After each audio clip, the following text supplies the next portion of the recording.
This is how you would weave things if you lived during those times. And you'd have a little puppy. There she is! Oh. Hi, Cassidy! This is really neat. And then over yonder you've got the riverbank. And then if you lived in 1812, you might come here and you might see Devin walking along. Some people say he'll always be around, walking these shores and pondering life's thoughts and doing all that he must to survive. Look at that. That's natural food of the times.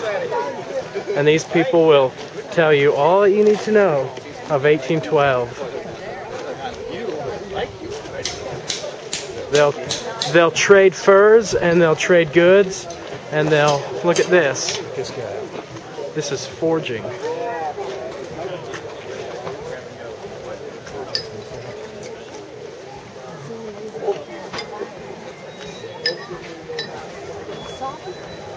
The bellows. You get that fire nice and hot and you can do many crafty things. Would you like me to light your fire, Devin? No. Oh, okay. I think that was a song, something about "Come on, baby, light my fire." You remember? Red Hot Metal.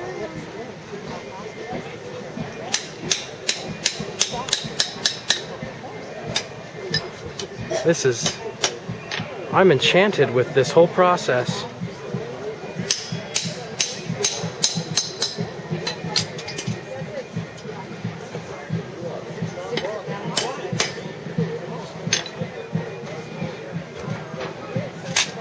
What's he going to do next? I don't know. Maybe he'll do something inventful. He put a hole in that metal.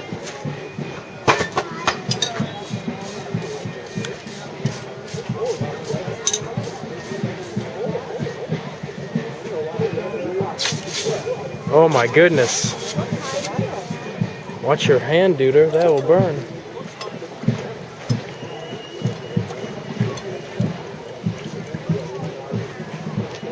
Imagine that. And imagine these Indian folks, and they'll come and they'll trade with you. And they have allegiances with the French, if you didn't know, and the British. And you can hear the wonderful army music. Anyways, for those of you who didn't know, the battle that took place here in 1812 actually was in the time of December, and it was very cold and very snowy, but they decided to recreate the battle here in the fall. That way, you know, more people will come and they'll make more money. But this is something else. I'm going to get these people on the camera. It's a marching band. The tents that they'll sleep in.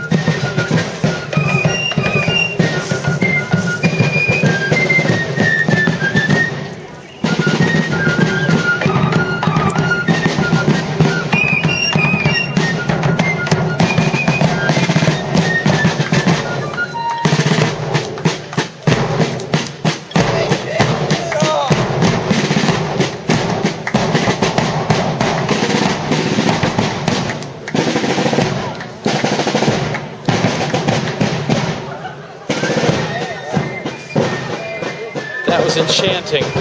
There's nothing more enchanting than that. You can sit on a hay bale and feel like you're in 1812, and you'll know you're home. What a wonderful experience to have. Devin, you can get in that canoe over there and you can set sail.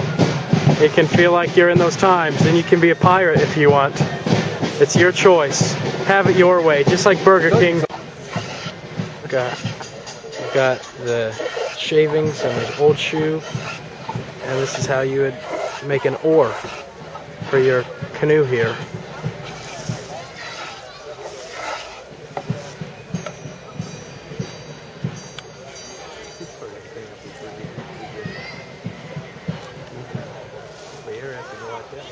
Look at that.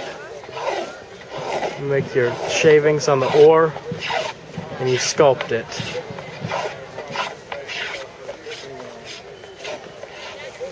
Building a fire with flint and steel is you got to be able to find flint or chert or something that will catch a spark. And then what you do is you'll find these on the ground, in the river streams, creek beds, whatnot.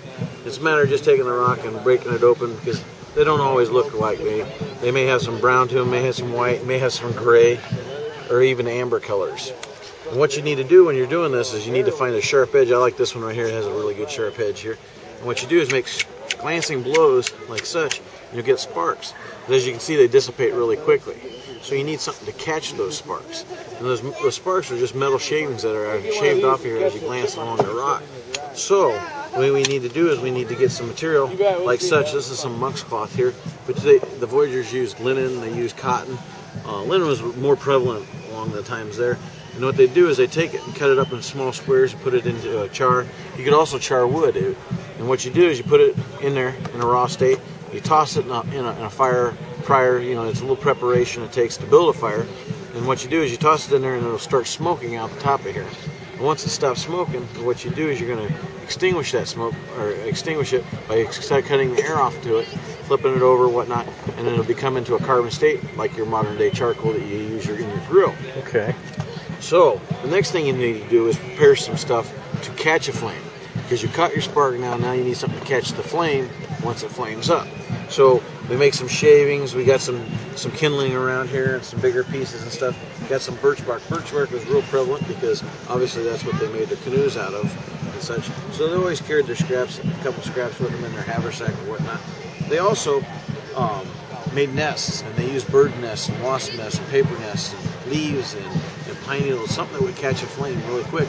They even used old pieces of rope that they had left laying around after they were done using it. And what they do is they unravel it and twist it up and rub it between their hands and whatnot. And they do what we call making a nest, or a bird's nest, hence the name, or a rat's nest.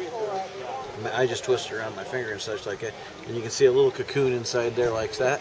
And what we do now is we got all our materials prepared to have a fire. So we're going to grab a chunk of char cloth here. We're going to do it, and we just need a small little piece. I'm going to place it on here. And I mean, this isn't, you know, your modern lighter or anything like that, but if you've ever seen a flintlock gun go off, the flint's in the side of the jaws and it strikes down on the frizzen and it sparks and it causes the powder to burn. Well, it's the reverse of that. You're just taking some metal, striking here on the rock.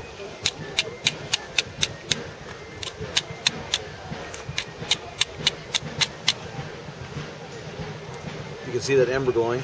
Yeah. All right. Once you got that, you just slide her down into your little cocoon there, your bird's nest. Get your stuff prepared here. As you can see, it's starting to smoke just a little bit.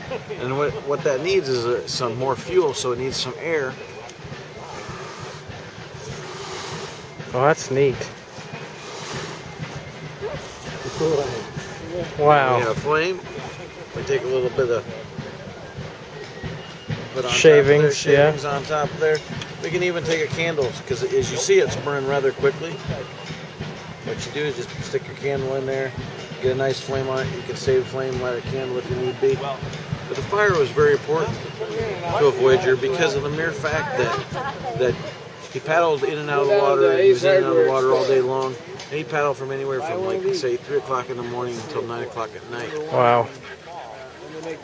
He needed something to warm up because he was damp and cool. He needed something to cook his meals on. So he also, if he needed some new strikers to forge, he'd have some raw stock steel pieces that he could bend into different shapes and make useful camp gadgets or tools that he might need. As well as when they were taking their hides and scraping the hides down, they would take the fat and cook the fat and render it down into a liquid form. And they would make grease that they could use for patching their balls and oiling their gun barrels so that the moisture didn't rust them, so they were unusable. You guys have any questions? That's really awesome. All right, well, thank you very much. Thank you. Ask these guys about their traps and the trade blankets. Okay. And you can also Pull it out. He'll be trapping an animal and pulling it out of the trap. He'll show you how.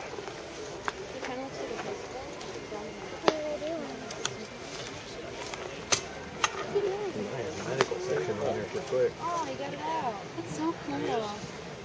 You don't hurt so bad. Wait, so if you step on that thing right there, then it tracks it? No, it won't because it has safeties on. But like if they I mean, weren't, if the So now- thingy's right there. It's an old time trap, and he'll trap you, Devin. That's how I trapped you. You know, back in the day, I was like, I'm gonna catch me a Devin Fauber.